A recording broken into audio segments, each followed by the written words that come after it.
Oi amigas, sejam bem-vindas a mais um vídeo aqui do canal. Finalmente esse vídeo vai sair, que eu tanto comentava nos vlogs que ia colocar uma caixinha de pergunta lá no meu Instagram. Inclusive, se você não me segue lá, é apenas inscrito aqui no canal do YouTube, eu vou colocar aqui pra vocês o meu Instagram. É @claraferreira_, Clara com K, pra vocês me seguir e acompanhar lá um pouquinho do meu dia a dia. Lá eu acabo sendo mais frequente do que aqui no YouTube, porque lá eu consigo postar no dia a dia, né, quando eu vou conseguindo. E aqui é mais elaborado. Mas vamos responder as perguntinhas que vocês deixaram lá na caixinha. Eu tô aqui com a fila, porque eu não vou lembrar de todas de cabeça, né? Mas eu já queria agradecer a vocês pelas perguntas, porque foram perguntas que eu achei maravilhosas, que podem ser dúvidas de outras mães, de outras mulheres, e que eu não pensei, né, em responder, não ia conseguir pensar em responder isso sem vocês. Então, eu muito obrigada a todo mundo que tirou um tempinho para deixar uma perguntinha na caixinha, tá bom? Tô aqui com a fila e eu vou lendo e respondendo. Clarinha, de onde surgiu o desejo do YouTube? Já vou começar com essa, porque dá uma introdução para as outras. Para falar a verdade para vocês, eu sempre quis gravar, sempre. Quem me conhece sabe que eu sou muito dessa área digital, desse meio digital, sabe? Então já teve uma época que eu postava muito lá no Instagram, que eu até postava aqueles challenges de maquiagem, que eu fazia as make, meu Deus, como ninguém me dizia que eu estava passando vergonha. Enfim, hoje eu olho e vejo a evolução, sabe, de lá pra cá dos vídeos. Então eu sempre tive essa vontade de trazer aqui pro YouTube um pouquinho do meu dia a dia. E eu sou aquela pessoa muito curiosa, eu pesquiso de tudo, eu sei de tudo um pouco. O que eu não sei, eu vou atrás. E de certa forma eu sempre fui referência para as minhas amigas, mães, principalmente as mães mais jovens, né? Que foram mães na juventude. Então eu queria tirar do papel esse desejo de gravar pro YouTube e ficava botando empecilhos, tipo, não, essa casa aqui não é interessante, que na verdade era minhas antigas casas que eu morava, não, mas a câmera não é boa, mas isso e aquilo. Então chegou um dia que eu decidi que não ia mais deixar nada me atrapalhar. Então cá estou eu gravando com a minha câmera, ela tá trincada. Então tem hora que fica, dependendo da iluminação, fica alguns reflexos, mas não deixei isso me parar. E cá estou eu, tentando crescer aqui no YouTube, crescer no Instagram, e foi mais ou menos por aí. Eu sempre tive essa vontade, esse desejo, e tirei do papel. E as próximas perguntas, eu acho que é mais voltada para Miguel. As 3 próximas perguntas, na verdade. Quando Miguel era novinho, ele já era mais gordinho ou foi depois de alguns anos? Essa é a primeira. A segunda, sobre o peso do seu filho. Queria saber o que aconteceu que desencadeou isso. E a terceira, poderia falar mais sobre essa questão da dieta? Acho que em algum momento no Instagram eu comentei sobre dieta. Mas bora lá. Miguel, ele sempre foi mais gordinho, aquele bebê gordinho, mas era algo natural, né? Não era nada anormal. Vou colocar aqui pra vocês uma foto dele. E no decorrer do tempo ele foi ganhando realmente muita gordura. Ele hoje pesa 47 quilos aos 7 anos, pra vocês terem noção. E sim, ele tá sobrepeso. Eu tenho consciência disso, a gente sempre conversa com ele sobre. Meu esposo, na clínica que ele faz terapia, também tem nutricionista. E a gente tem sim acompanhamento com ele, mas ele não era, isso foi no decorrer dos anos. E o que desencadeou isso é a compulsão alimentar que ele tem. Vocês sabem que Miguel é autista nível 1 de suporte e junto com o TEA ele é TDAH também. Então, além disso tudo, tem algumas questões, alguns comportamentos que vêm junto com o autismo, né? Então, um deles que Miguel tem é a compulsão alimentar. Ele tem uma ansiedade onde ele desconta isso no alimento, que até nós adultos, muito de nós temos, né? Mas no caso dele é um pouco mais difícil porque ele é uma criança. Então assim, eu digo pra ele, filho, você está satisfeito, você não está com fome, filho. Mas eu tô, mãe, eu tô morrendo de fome. Então assim, ele acredita realmente que ele está com fome. E a cabeça dele não consegue assimilar que a barriguinha dele está cheia. Então ele fica com essa sensação de que está com fome mesmo sem estar. Então estamos sim trabalhando em cima disso, né? Como ela perguntou, poderia falar mais sobre a questão da dieta? Foi Bruna até que perguntou, cheiro Bruna. E então, a gente não faz dieta, é muito complicado fazer dieta em criança, mas a gente tenta fazer trocas conscientes. com a Nutri, né? Por exemplo, ele adora crepioca, então fazer aveoca. Se ele gosta de um biscoito mais fit. Se ele gosta de salgadinho, raízes, chips de raízes. No caso, não funcionou aqui chips de raízes. Então a gente está nesse processo de tentar fazer trocas conscientes e que ele gosta, porque é o mais difícil. Que como ele é autista, ele tem seletividade alimentar. Não é qualquer alimento que ele se interessa, que ele gosta do cheiro, do sabor, da textura. Então não é tão simples, né? E aí a gente tá sim trabalhando em cima disso, tentando fazer essas trocas conscientes. E a gente diz aqui em casa que ele tá em reeducação alimentar. E ele mesmo diz isso. Mas aí eu sempre brigo com ele porque tá em reeducação alimentar, mas na primeira oportunidade ele quer comer uma besteira. Eu digo, Miguel, você não tava na reeducação alimentar? Aí ele, eita mãe, desculpa. Mas assim, ele não consegue se controlar, entendeu? Mas sim, a gente tenta trabalhar muito aqui com ele. Então, às vezes, pode olhar assim, ele gordinho e pensar, né? Aí esse menino vive comendo porcaria, vive comendo besteira, mas não é a realidade. Aqui a gente tenta muito controlar a quantidade de comida, quantas refeições ele vai fazer, mas não é tão simples assim. A gente fala de uma criança atípica, com comportamentos atípicos e que toma medicamentos controlados. Então, assim, de certa forma, o medicamento que ele toma ajuda no comportamento do autismo, mas atrapalha nessa questão da compulsão alimentar dele. Então, não é uma situação fácil de resolver, eu confesso para vocês. E é uma das batalhas que a gente enfrenta.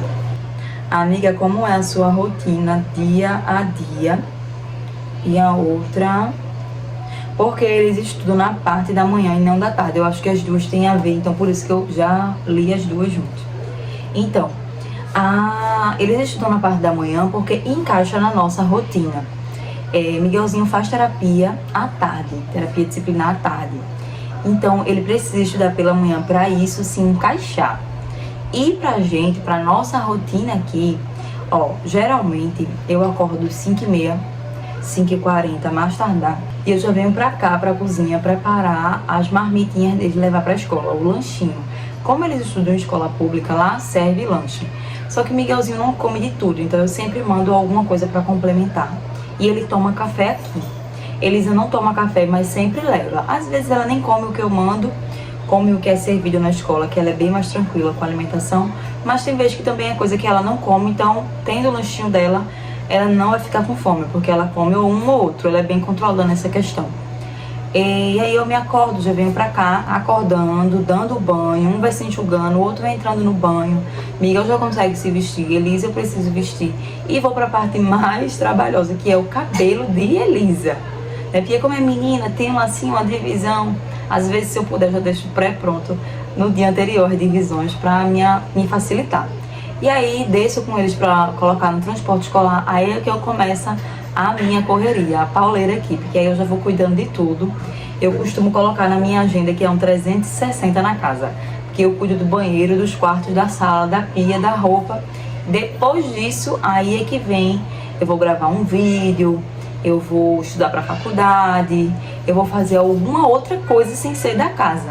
E nesse momento que eu tô dando 300, eu já adianto alguma coisa pro almoço, mas nem sempre dá. Tem vezes que a casa tá mais bagunçada, demanda mais tempo, tem vezes que eu preciso resolver alguma coisa externo, então já acaba que acaba atropelando um pouco as atividades da casa, né?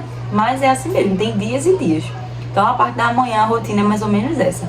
Quando eles chegam, a gente almoça, eles vão tomar banho e vai tirar a soneca. Miguel tira a soneca todos os dias, tranquilamente, a não ser quando ele tem terapia. Isa é mais complicada, ela raramente tira a soneca, geralmente ela fica acordada. Vai pintando, vai brincando, assiste um pouco. E quando Miguel acorda, é o momento deles fazerem a tarefinha, lanchar, alguma frutinha, uma vitamina, alguma coisa. E vai ter o tempo do game deles, porque o horário de game é cronometrado, então aí a gente dispara o tempo para eles jogarem, ou então desce pro parquinho, enfim, essa parte da tarde é um pouco mais livre. À noite eu meto bronca de novo para poder fazer o jantar, lavar os pratos do almoço se eu não tiver conseguido lavar, E aí vai assistir uma coisinha com meu esposo quando ele tá em casa. Então, basicamente, a rotina do nosso dia a dia é basicamente isso. Muda uma coisa ou outra, né? Quando eu preciso resolver alguma coisa, mas no geral é mais ou menos isso aí. Então, dito isso, como é um pouco da nossa rotina, é por isso que faz sentido eles estudarem pela manhã. Funciona pra eles, depois que eles despertam, ela fica no 220. Eu acredito que a mente tá mais fresquinha ali pela manhã e dá super certo aqui. Então, tudo se encaixa. Então, por isso eles estudam pela manhã. Já respondendo a perguntinha do turno deles estudar. Aqui tem uma pergunta que é assim: você é a que tem que dar conta de tudo, ou se tiver um dia que não consiga, tudo bem? Olha, eu vou ser bem sincera com vocês. A gente tá no mesmo barco e tem dia que eu fico pé da vida, cuspindo fogo pelos cantos. Meu Deus, eu não consegui fazer nada, tá cheio de roupa. Eu confesso que eu não processo muito bem no meio de bagunça. Então, por isso que eu prezo tanto, para estar tudo organizado. Eu coloco meu dia numa agenda de notas, por mais que eu não seja nenhuma empresária, mas eu acho que a organização, ela vem de baixo mesmo, de criança, porque funciona melhor uma casa organizada, uma cabeça organizada, até para diminuir essa ansiedade.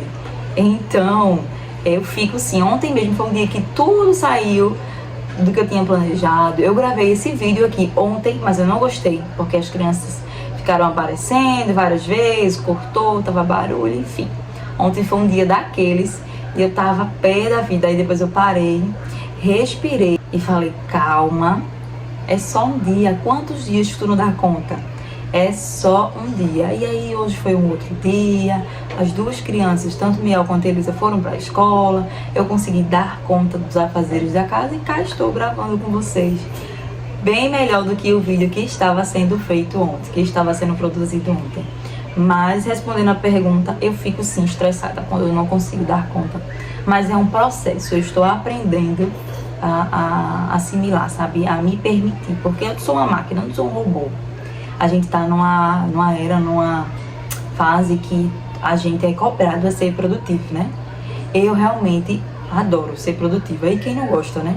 Mas isso não pode ser um peso, isso não pode ser além, sabe? Passou dos limites ali, então a gente já precisa pisar no freio e ter consciência, sabe? Eu acredito muito nisso. A próxima pergunta, de Elida, minha amiga: você relatou que retomou os cuidados pessoais de menina. Quando e como a chave virou? Então, uma pergunta ótima também. Eu adoro consumir conteúdo aqui no YouTube. Adoro, adoro, adoro. Eu sou consumista nata. E eu gosto de consumir conteúdos de pessoas que me ajudam, que me colocam pra cima, que agrega valor, sabe? Claro que tem aquele momento de futilidade, todas nós temos, mas eu adoro consumir conteúdo que me agregue em alguma coisa. E nesses conteúdos que eu estava consumindo, uma diva estava nesse processo de autocuidar, né? Mesmo no meio dessa correria. Então, assim, a vida dela é diferente, a realidade dela é diferente, ela não é mãe atípica. Mas mesmo assim, eu fiz uma reflexão comigo mesma e trouxe isso pra minha vida, que eu achei que era necessário. Eu estava vivendo num modo, assim, muito automático, de sobrevivência. Eu não estava vivendo, eu estava sobrevivendo. E não é algo que eu quero pra mim, e eu acredito que você também não quer isso pra você. Então, a gente precisa estar bem pra cuidar dos nossos. É um trabalho de formiguinha, é um policiamento diário, assim, porque não é algo fácil, né? Muitas demandas pra gente cuidar. A gente quer cuidar do espiritual, quer cuidar do psicológico, quer cuidar do físico, quer cuidar da estética, tem os filhos, tem a tarefa dos filhos, tem o nosso aprendizado. Então, assim, é muita coisa, eu entendo. Por isso que a gente precisa ver a prioridade. E a gente é uma prioridade, amigas, muito grande. A prioridade máxima, assim. Porque se a gente não estiver bem, nada vai fluir. Vá por mim, né? Pra continuar a realidade mesmo. Então, eu passei um tempo que eu não penteava meu cabelo. Minha pele, eu não me maquiava. Eu só, enfim. Talvez você não goste de se maquiar. Eu curto. Nem que seja pra dar uma opaca assim na orelha, sabe? Assim, dar uma escondida na olheira. Então, me cuidar, fazer minha unha, como eu compartilho sempre aqui no canal. Inclusive, a ansiedade tava on esses dias, olha a prova, arranquei o esmalte. cabelo, para lavar, para hidratar. Então, assim, tenham seus momentinhos. O momento que a chave virou, como a pergunta diz, foi exatamente esse. Quando eu me vi largada, sabe? E essa diva daqui do YouTube tava postando e eu me vi e disse, não, eu quero isso pra mim. E eu espero que eu esteja ajudando mulheres, assim como eu aqui no YouTube também, porque é esse um dos propósitos do canal. Até agora, qual foi a fase mais difícil das crianças? Minha gente, eu li essa pergunta ontem, que eu tava gravando pra vocês.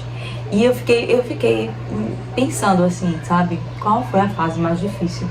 Eu acho que assim, todas as fases ela tem a sua dificuldade, né? Por exemplo, agora a Elisa tá numa fase de birra, de eu quero, eu posso, mas eu quero, e grita e quer vir bater. Que nas outras fases não tivemos, mas eu acho que pra mim a fase mais difícil foi a que eles eram 100% dependentes da gente. Porque assim, a gente não só tem eles, né? A gente tem o bebê, a criança e a casa, e a comida, e como eu disse, se cuidar. Então assim, quando eles são 100% dependentes, mamar, para comer, para vestir, para trocar a fraldinha, demanda muito mais psicologicamente, muito mais fisicamente, malabarismo. Então assim, eu acho que pra mim a fase mais difícil é quando eles são bebezinhos e são dependentes da gente. Passou disso, a gente vai para outros graus de dificuldade, mas pra mim o mais difícil é esse. Como você se sente ao longo do dia quando não consegue ter tempo para ter o seu autocuidado? Ai, gente, esse aqui eu consigo relevar mais. Assim, quando eu não consigo dar conta de tudo, né, como foi a outra pergunta, é mais difícil para mim. Mas a questão do autocuidado, eu consigo entender que no dia seguinte eu vou conseguir mais tranquilo, sabe? Então, quando não rola num dia, no outro rola.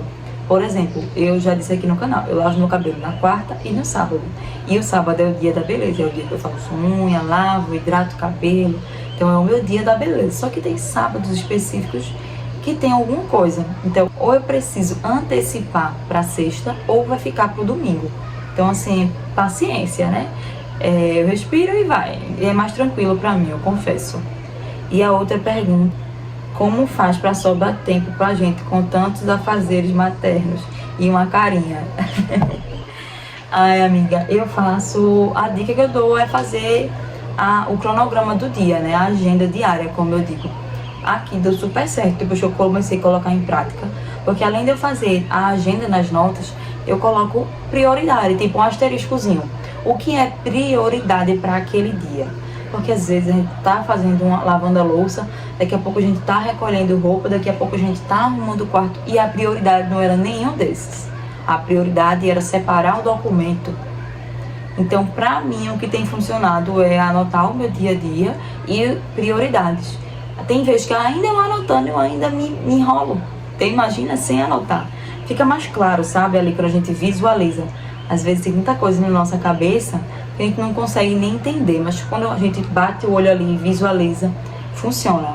Eu super indico. Então, pra sobrar tempo pra gente, comigo foi assim, amiga. Eu faço de acordo com o grau de prioridade e eu sou uma prioridade, você é uma prioridade. Então dá certo. Sabe aquele tempinho de tela que a gente dá às crianças, por mais que seja curto, que seja com time, nesse tempinho corre e vai se cuidar, porque a gente merece. A última pergunta é como lidar com 2 filhos, sendo que só um já dá bastante trabalho e responsabilidade. Ai, minha gente, eu tava conversando sobre isso com a vizinha ontem sobre isso, que eu não me vejo sem meus filhos, de verdade. Assim, eu e Fábio às vezes ficamos conversando, né? Eu fui mãe muito nova, aos 15 eu engravidei, aos 16 eu tive Miguel. E o tanto que seria diferente a nossa realidade hoje, financeira, psicológica, né, mental, enfim, todos os aspectos, se a gente não tivesse eles. Mas eu preferiria passar novamente e ter os meus filhos comigo, entende? É surreal, né? Eu acho que para lidar com o segundo filho é mais fácil do que com o primeiro. Calma que eu vou explicar. Não que é mais fácil em si, mas assim, a gente já sabe muita coisa, né, por conta do primeiro filho. A gente já tem uma bagagem muito boa. Peraí. Eu falo demais. A gente já tem uma bagagem muito boa do primeiro filho. Então eu acredito que no segundo as coisas fluem mais fácil. A gente não tem aquela neura de ser perfeita em tudo. Porque eu acredito sim que quando a gente é mãe de primeira viagem, a gente quer fazer tudo perfeito. Por isso que tem aqueles memes na internet, né? O primeiro filho, a chupeta escaldada, não sei o que. No segundo, a chupeta cai no chão, taca na boca do menino. Mas é mais ou menos assim, sabe? É um amor infinito, né? Que a gente sente por eles, mas é extremamente cansativo. Mas, como diz Santa Teresa d'Ávila, é justo que muito custe o que muito vale. Então, a frase que fica para vocês hoje é essa. E eu te convido a fazer parte aqui do canal, a se inscrever e acompanhar aqui a minha família, a acompanhar um pouquinho dessa jornada de autocuidado.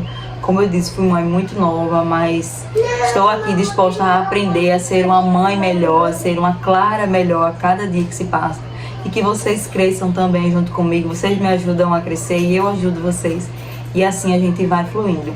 Se inscreve aqui no canal, deixa o like, comenta alguma coisa aqui nesse vídeo para ajudar a amiga.